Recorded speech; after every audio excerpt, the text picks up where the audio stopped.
Voilà. Merci, Monsieur le Président. Monsieur le ministre de la Justice, garde des Sceaux, Monsieur le ministre chargé des relations avec les institutions, chers collègues, ñu ngi leen di nuyu sénégalais yi, di nuyu également journalistes yu fi ñëw assister à notre session extraordinaire. Donc session extraordinaire bi nag lu ko tax a jóg mooy réviser notre règlement intérieur, le règlement intérieur de l'Assemblée nationale.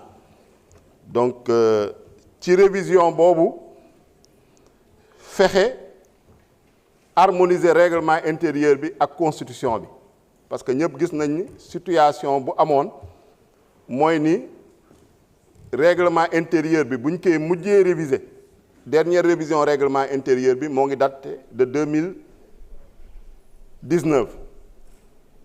Le règlement intérieur bu ñu am c'est une loi organique de 2002 ñuy rappeler ni Assemblée nationale institution la ñoo ngi ko régir ci biir constitution bi ay dispositions moo ngi ci biir constitution bi comme président de la République comme gouvernement ak yeneen institutions yi donc lu koy compléter mooy règlement intérieur wax naka la Assemblée nationale naka nañ koy organiser ak naka lay fonctionner ci loolu nag en 2019 dafa fekk dañu supprimer woon le poste de premier ministre mu am une révision du règlement intérieur à l'époque ñu supprimer ces dispositions génnee ko ci règlement intérieur bi ensuite en 2021 bu ñu delloowaatee le poste de premier ministre dans la constitution on n'a pas suivi la même procédure donc on n'a pas révisé le règlement intérieur mais on a constaté que il y a une édition boo xam ne du règlement intérieur bu ñu distribuer député yi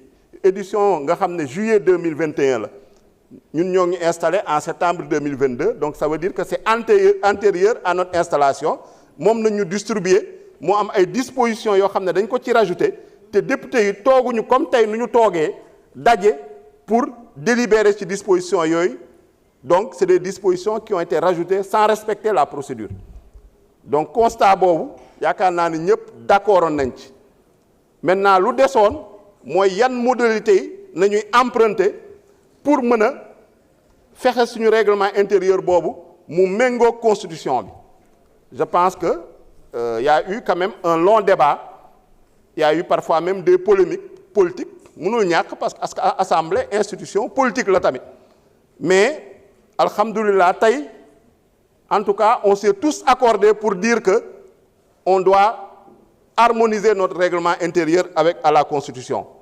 Donc ñoo ngi ciy remercier tous les groupes parlementaires ñoo ngi ciy remercier les non-inscrits ñoo ngi ciy remercier le président de l'Assemblée nationale, l'administration pour qu'on arrive à ce consensus-là.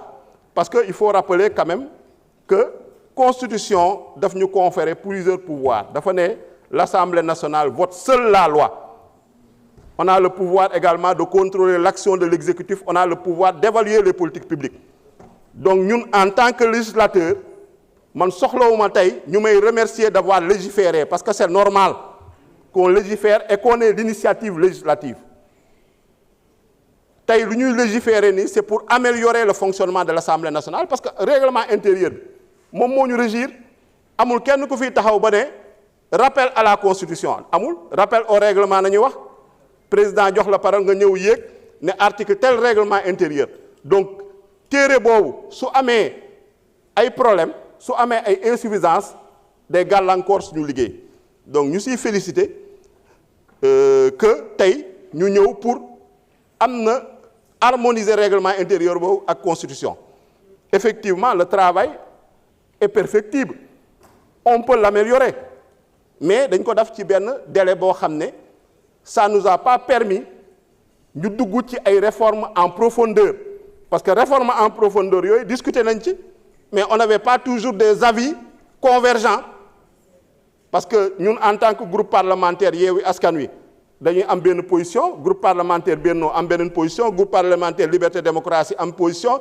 non inscrit itam am position su fekkee ni amuñu convergence on constate que sur ce point-là effectivement c'est un point de discussion mais amuñu ci convergence les points yenn nag yu ñu jàpp ne am nañ ci convergence am nañ ci consensus moom nañ tënk ci proposition de loi bu ñu leen soumettre donc méthodologie boobu nañu employer pour arriver à ce résultat-là te on s'en félicite, c'est un progrès, c'est des pas qui ont été accomplis.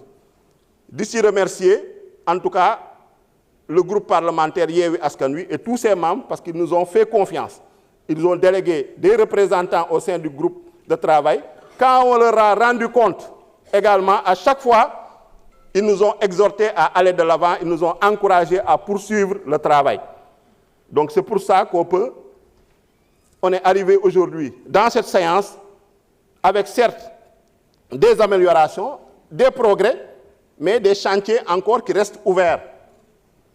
Donc c'est un processus d'amélioration continue. Et on doit le savoir comme ça. On doit continuer, en tout cas, à prendre l'initiative législative. Parce que l'Assemblée nationale, bu Sénégalais yi bëgg, c'est une Assemblée nationale boo xam ne day jël ses responsabilités.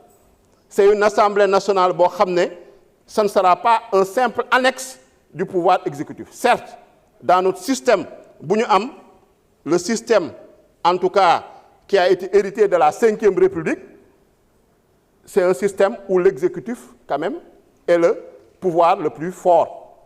Il faut le reconnaître.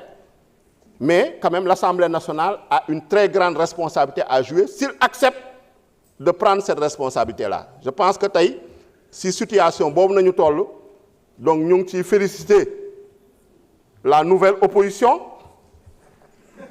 ñu ngi ciy féliciter l'actuelle majorité, ñu ngi ciy féliciter également ceux qui ne se retrouvent ni dans l'opposition ni dans la majorité. Parce que c'est ça la démocratie. Waaw, parce que bu ñu fee mujjee toog di wax la majorité était de ce côté, l'opposition est de ce côté. Actuellement, la majorité est de ce côté, l'opposition est de ce côté. Et ça s'est fait par la volonté des Sénégalais, par la voie des urnes démocratiquement. Kenn warante wu ko. Donc lu ñuy wax mooy ne les Sénégalais en ont décidé ainsi. Demain tey suñu organiser woon élection législative président su décidé woon ne day dissoudre, les Sénégalais vont décider peut-être de prolonger cette confiance et de nous donner une majorité écrasante à l'Assemblée nationale.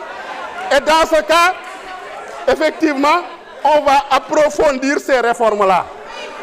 Parce que loolu la Sénégalais yi bëgg, ils veulent une Assemblée nationale, en tout cas pleinement responsable, une Assemblée nationale qui représente le peuple, une Assemblée nationale qui fait jouer la démocratie et l'état de droit. Donc ñun loolu yaakaar naa loolu moo ñu tax a jóg. Effectivement, on a mené des combats ici dans cette Assemblée nationale pendant ces 2 années, des combats âpres, des combats rudes. Mais quand on nous appellera, loo xam ne c'est l'intérêt de la République, c'est l'intérêt des Sénégalais, c'est l'intérêt du peuple, pour discuter, pour faire avancer la légalité, pour faire avancer la démocratie et à l'état de droit, le groupe parlementaire Yewwi Askan Wi répondra toujours présent. Parce qu'on n'était pas simplement une force de contestation, on était également une force de proposition, on était également une force de contribution. Là, on est une force boo xam ne on est avec l'exécutif, le président Bassirou Diomaye Faye, pour conduire ce Sénégal vers un Sénégal juste, prospère et souverain. C'est la mission que les Sénégalais nous ont confiée et nous ne faillirons pas à cette mission. Lépp lu nga xam ne maanaam dinañ ko mën a def sur le plan législatif, donner les moyens au président Bassirou Diomaye Faye, au premier ministre Ousmane Sonko et à tout le gouvernement pour qu'ils puissent satisfaire les engagements qu'ils ont tenus devant les Sénégalais, on le fera sans état d'âme. Donc moom moo ñu fi indi. Et quand il s'agira également de retourner vers les Sénégalais, on se retournera vers eux avec le sentiment du devoir accompli, avec le sentiment du travail bien fait, même s'il y a des choses à améliorer. L'œuvre humaine n'est pas parfaite. Donc moo tax ma leen di gërëm di leen sant. En tout cas, nous, groupe parlementaire Yewwi Askan Wi, nous resterons fidèles à notre démarche, nous resterons fidèles aux engagements qu'on a pris pour voter cette proposition de loi, permettre à l'Assemblée nationale de disposer d'un règlement intérieur qui lui permettra de mener son travail. Donc loolu daal laa bëggoon wax, di gërëm ñëpp, di sant ñëpp, di leen jaajëfal, di ñaan Yàlla en tout cas assemblée nationale bi suñ fi dajewaat en tout cas merci majorité bi nekk voilà merci beaucoup la parole est à notre